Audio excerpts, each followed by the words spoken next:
Hello guys, हमारे YouTube channel शोरगुल times में आपका स्वागत है। उम्मीद है कहानी सीक्रेट अमीरजादा की हर एपिसोड आपको पसंद आ रहा होगा।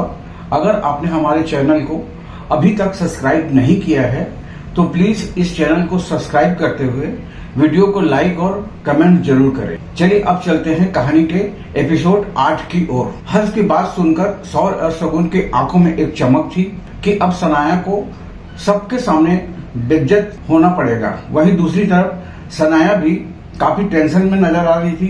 तभी अचानक ही हर्ष का फोन बजा। हर्ष ने स्क्रीन पर देखा तो किसी अनजान नंबर से फोन था। हर्ष ने फोन उठाया तो दूसरी तरफ से कुछ कहा गया, जिसे सुनकर हर्ष ने कहा, जी सर, आपको फिक्र करने की कोई जरूरत नहीं है। जैसा आप कहते हैं वैसे ही होगा।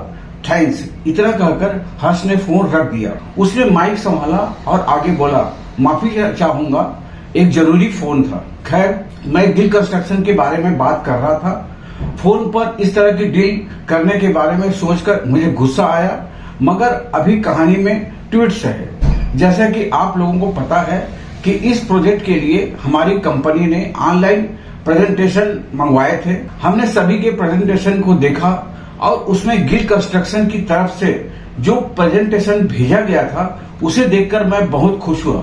मेरा मानना है कि ये प्रोजेक्ट सनाया गिल को ही मिलना चाहिए और इसलिए अब ये प्रोजेक्ट गिल कंस्ट्रक्शन को दिया जाता है। Meeting is over. हर्ष ने इतना कहते ही वहां बैठे सभी लोगों की आंखें चौड़ी हो गई।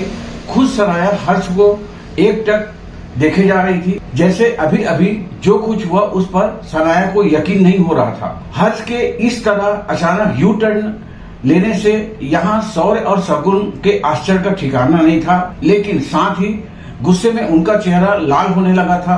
कॉन्ट्रैक्ट पर साइन करने सनाया हर्ष के पास पहुंची तो हर्ष ने सनाया से हाथ मिलाया और तालियां बजने लगी। तभी हर्ष ने एक नंबर डायल किया जो उनके मोबाइल पर आहान के नाम से सेव था। सनाया की नजर भी उस स्क्रीन पर पड़ी तो आहान का नाम देखकर वो कंफ्यूज हो गई। दूसरी तरफ से जैसे ही फोन उठा तो हर्ष ने कहा, आपके कहने पर काम हो गया है। दूसरी तरफ से कुछ कहा गया और फिर हर्ष ने फोन रख दिया। सनाया खुद से बोली, ये हर्ष कहीं आहान का वही दोस्त तो नहीं जिसने आहान को गाड़ी दी थी? हम वही है और लगता है ये काम भी आहान का ही है। हाल कि उसी भीड़ में विक्रम भी खड़ा था।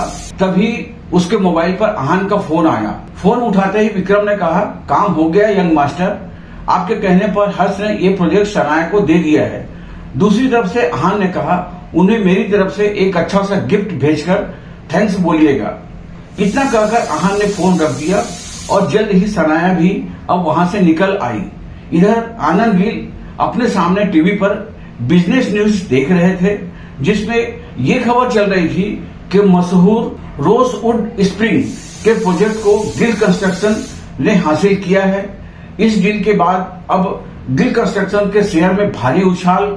वहीं अब देश की कई बड़ी कंपनियां गिल कंस्ट्रक्शन में इन्वेस्ट करना चाहती है और उनके साथ काम करना चाहती है। ये खबर आनंद के चेहरे को अलग से सुकून दे रही थी। वे खुश होते हुए बोले, सनाया, सच में तुम आज कमाल कर दिया। तभी वहां दरवाजे पर दस्तक हुई और सनाया अंदर आई। आनंद गिल उसे देखकर खुश होते हुए बोले, आओ बेटी, मैं तुम्हारा ही इंतजार कर रहा था। सनाया आकर आनंद के गले में लग गई। तभी आनंद ने कहा, आज हम बहुत खुश हैं, बताओ तुम्हें क्या चाहिए।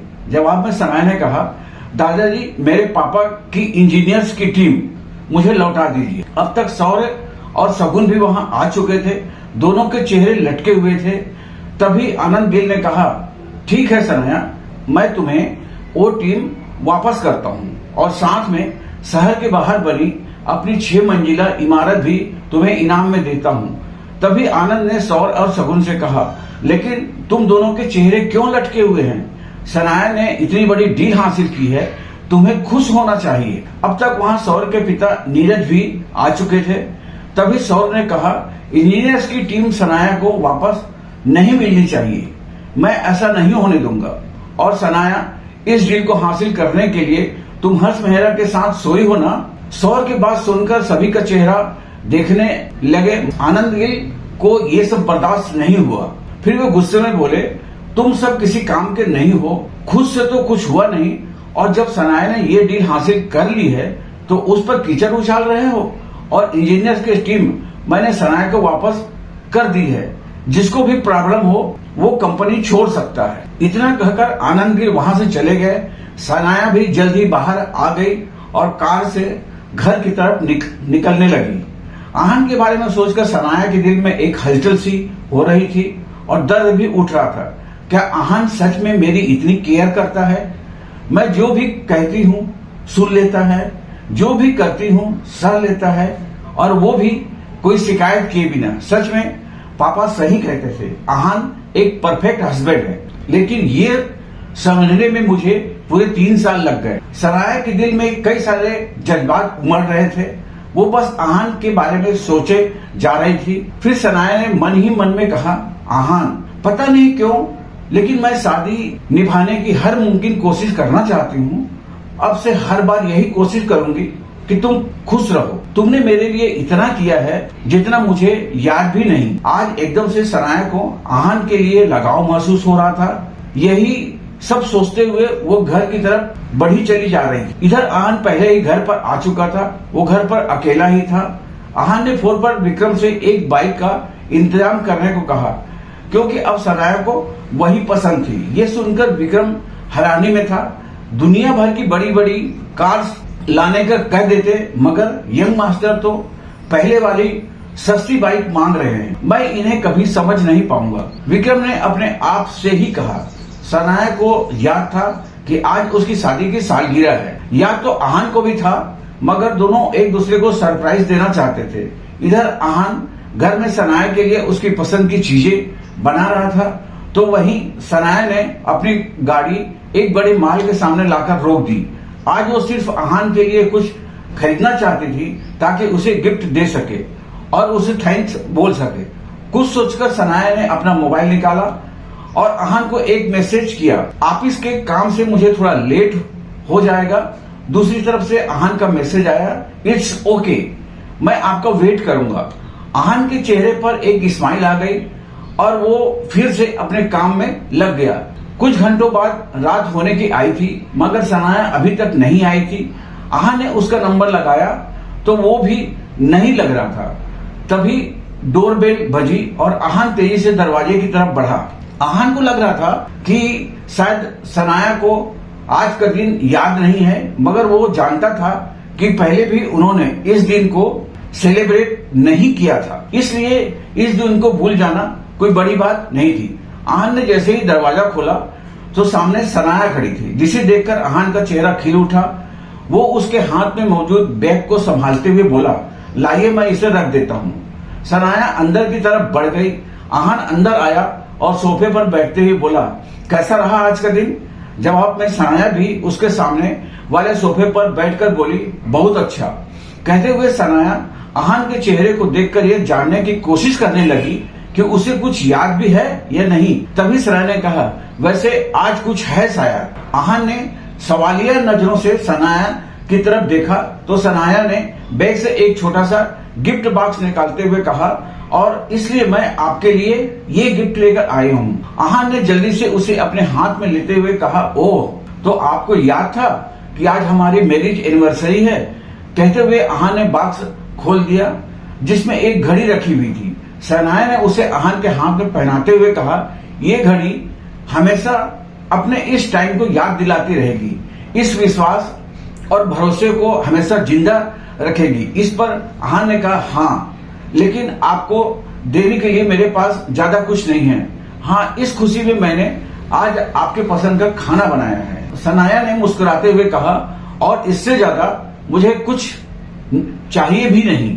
तभी बारिश होने की आवाज आने लगी तो आनंद ने कहा, बारिश शुरू हो गई है, आप जल्दी से फ्रेश हो जाइए, फिर हम दोनों डिनर करते हैं। सनाया ने हाँ में सर हिलाया और फिर बाथरूम की तरफ बढ़ गई।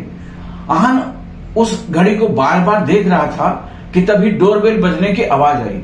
आनंद ने जाकर दरवाजा खोला तो सामने एक बड़ी ही खूबसूरत और हार्ड लड़की खड़ी थी और उसका पूरा शरीर भीगा हुआ था और छोटे कपड़ों में वो इस वक्त खुद को समेटने की कोशिश कर रही थी। जिस्म पर मौजूद उसके कपड़े बारिश के कारण उसके शरीर से चिपक गए थे, जिससे उसका पूरा फिगर साफ झलक रहा था। घर के सामने एक महंगी लग्जरी कार खड़ी थी, जिसे देखकर लग रहा था कि वो लड़की काफी अमीर घर से थी। आहान ने उसे देखा तो बस देखता ही रह गया। तभी उस लड़की ने कहा, क्या बात है, आप मुझे इस तरह क्यों देख रहे हैं? जवाब में आहान ने कहा, सॉरी, कहिए आपको किससे मिलना है? इस पर उस लड़के ने कहा, आपने मुझे पहचाना नहीं? आहान हैरानी से बोला, ना नहीं, लग तो रहा है आपको कहीं देखा है, मगर कुछ याद नहीं आ रहा है। जवाब में उस लड़की ने हैरान होते हुए कहा, कैसी बातें कर रहे हो तुम आहान? मैं निया हूँ, निया। कितनी बार तो हम मिल चुके हैं, क्या अंदर आने को नहीं कहोगे? आहान हिचकिचाते हुए उसके सामने से हट गया और बोला, कौन निया? तभी निया आगे बढ़ी और आहान के गले से लग गई। आहान उसे छूटने की कोशिश करते हुए बोला, ये सब क्या है? कौन हो तुम? निया ने उसे अपनी बाहों में जकड़े हुए कहा, अभी तुमने खुद ही तो कहा कि मुझे कहीं देखा है, इतनी जल्दी तुम मुझे कैसे भूल सकते हो? आहान, और ये सब हम कोई पहली बार थोड़ी न कर रहे हैं, अब तक वहां सनाया भी आ चुकी थी। जैसे ही उसने आहान को किसी और लड़के के साथ देखा तो उसके पैरों तले जमीन खिसक गई। वो चिल्लाते हुए बोली, ये सब क्या है आहान? कौन है ये लड़की? निया ने नशीली आंखों से सनाया की तरफ देखकर कहा, तुम्हें नहीं पता है कि मैं कौन हूँ? जवाब में सनाया ने नामे सर हिलाया। तभी निया ने कहा, तो फिर सुनो, मैं आहान की बीवी हूँ। ये सुनते ही आहान के दिमाग ने जैसे काम करना बंद कर दिया हो। इधर सनाया निया की आज के लिए बस इतना ही। यहीं पर इस कहानी का एपिसोड समाप्त होता है।